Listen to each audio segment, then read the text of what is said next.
লক্ষ কণ্ঠে গীতা পাঠ হলো আজকে। রাজনৈতিক নেতারা উপস্থিত আছে, ধর্মের সঙ্গে রাজনীতি কি মিশে গেল আজকে? আজকের মিশে রাজনীতির সঙ্গে এর সঙ্গে কোনো তো সম্পর্ক নেই। আমার গীতা আর আমার হচ্ছে তুলসী মাতা, এই হচ্ছে আমার ধর্ম। আমার দেখুন স্টেজে ভর্তি হয়ে গেছে ভারতীয় জনতা পার্টির নেতারা। হ্যাঁ, নেতা আছে, নেতারা ওরা হিন্দু, ওরা সব থেকে বড় পরিচয় হিন্দু। এইখানে অন্যান্য রাজনৈতিক দলকেও আমন্ত্রণ জানানো হয়েছিল, কিন্তু কোনো রাজনৈতিক দল আসেনি। তারা নিজেদের মনে করে আমরা বোরকা পরে যদি অন্য ধর্ম করে তাহলে তারা আসবে না। আমরা সনাতনী হিন্দু, সবাইকে আমন্ত্রণ করা হয়েছে। যারা এসছে তারা এখানে সনাতনী হিন্দুর গীতা পড়েছে আর হিন্দুর জয়গান করেছে। আগামী দিনে ভারতবর্ষকে সেই পুরনো গৌরবে দেখাবে। ভারতবর্ষ হিন্দু রাষ্ট্রে পরিণত হবে। ভারত মাতাকে, ভারত মাতাকে, ভারত মাতাকে।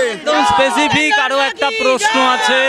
বামপন্থীরা পরিষ্কারভাবে এই অনুষ্ঠানকে তীব্র কটাক্ষ করেছে। বলছি তীব্র কটাক্ষ করে বলেছে ধর্ম বিষের সম। বিষ, এই ধর্মের বিষ এই পশ্চিমবাংলার মাটিতে এই প্রথম বামপন্থীরা অনেক কিছু বলবে, কারণ তারা যে মতামতের দর্শক তারা হচ্ছে বিদেশি, রাশিয়ার মতামত বা চীনের মতামত নিয়ে দর্শকে চলে, আর ভারতবর্ষ নিজের দর্শনে চলে। কাজে ওরা কে কি বললো না বললো এতে ভারতবর্ষে সনাতনী হিন্দুদের কারোর কিছু আসে না। ভারতবর্ষ ধর্ম রাষ্ট্র ছিল, সনাতনীদের জায়গা ছিল, এখনও আছে, থাকবে, আগামী দিনে থাকবে। কোনো বিধর্মী আর কোনো অন্য পররাষ্ট্রনীতি এই ভারতবর্ষে চলবে না।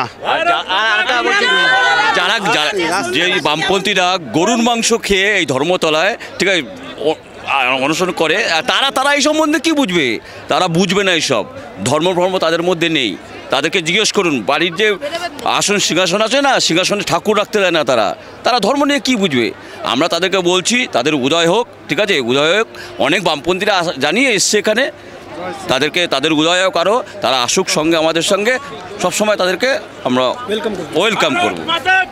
কি মনে করেন, ধর্ম কি বিষের মতো? ধর্ম সত্যি কি বিষ নাকি বিজেপির এজেন্ডা এইটা? ये बहुत ही एक सार्थक प्रयास बंगाल के धरती में हुआ।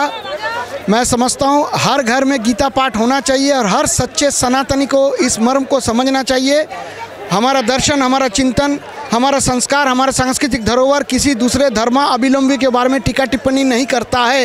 हम कहते हैं भारत में रह करके भारतीय परंपरा को जानिए, मानिए, भारत के बनिए और भारत को बनाइए। जय हिंद, जय श्री राम। जय श्री राम।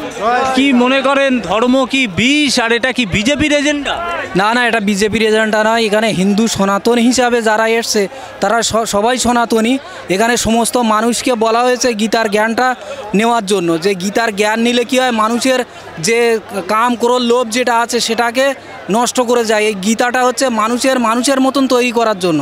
এটাকে কোনো রাজনৈতিক বিষয় নয়। প্রত্যেক মানুষকে এখানে বলা হয়েছে, হিন্দু হোক, মুসলিম হোক, খ্রিস্টান হোক, সবাই গীতাকে অনুসরণ করে চলে সে নিজের শরীরটাকে কিভাবে যে আগামী দিনে নিয়ে যেতে পারবে সেটার জন্য এটা করা হয়েছে। ধন্যবাদ। আপনার নাম কোত্থেকে? সন্তোষ সরকার, রানিয়া উদয়নপল্লী থেকে এসেছি। ধন্যবাদ।